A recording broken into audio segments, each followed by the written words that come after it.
Hello, this is the second video of the Preliminaries Series 2 on further sets, combinations and permutations for OCR Discrete Further Mathematics. This video considers permutations of subsets.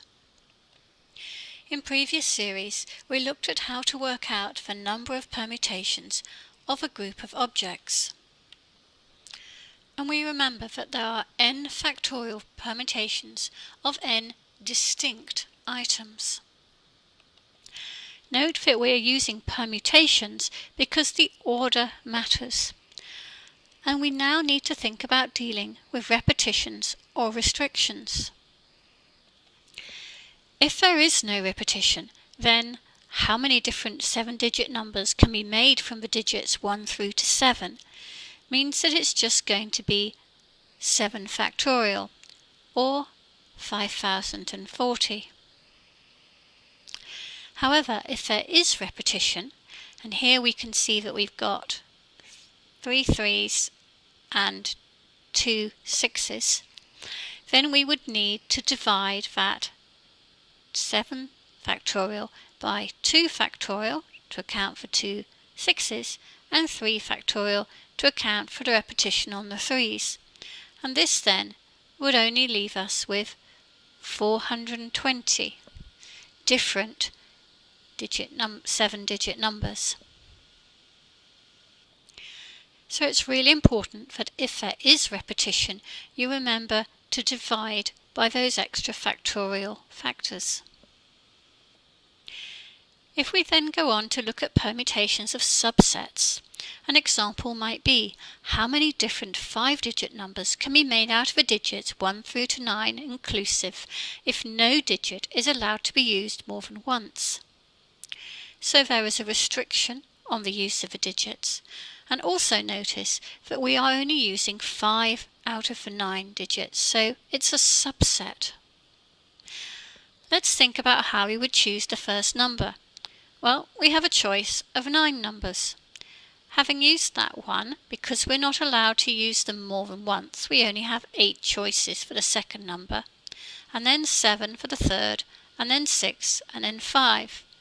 And multiplying all those together would tell us how many different 5-digit numbers we would be able to create in these circumstances. This can be calculated in terms of factorials by writing the bit we want equal to 9 factorial divided by 9 minus 5, or 4 factorial.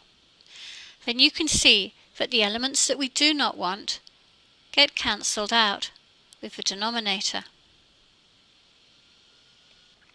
This then gives us the number of permutations of a subset of 5 objects chosen from 9 distinct objects. Generalizing this, the number of permutations of R objects chosen from n distinct objects is given by this formula. And you can see the button on your calculator, NPR. If we have a permutation of subset situation, we need to think really carefully if we have any repetition as well. If there is no repetition, for example here, how many different 4-digit numbers can be made from the digits 1 through to 6? Then we know that we're only going to choose 4 out of them. So, and none of those digits are 0, which would make things awkward if we had a 0 at the front of a number, so whether it would be 4-digit or not. So we would say that we had 6 factorial, and then divide that by 6 minus 4 factorial. In other words, using the 6p4 button on the calculator. This would give us 360. However, if there is repetition, as you can see here by 2 2s and 3 3s, we need to think again, and possibly take a problem-solving approach. This is because it's not immediately apparent which 4-digit numbers would include repetition of 2s or 3s and which would not. So there will be different numbers of repeats depending on which numbers are in the 4 chosen, and we probably need to look at all of the cases rather than complete enumeration. Well, we could do this, but it would be very time consuming. Let's try this approach instead. If we left out the first 2 numbers, 1 and 2, then what would be left? Well, the 2, 3, 3 and 3. And this is looking up again at these digits. In which case the arrangements would be for 4-digit numbers 4 factorial. And we have a 3 repetition, so we'd divide therefore by 3 factorial. And that would give us 4 different arrangements. So we don't have to write all of those out. We can calculate that much.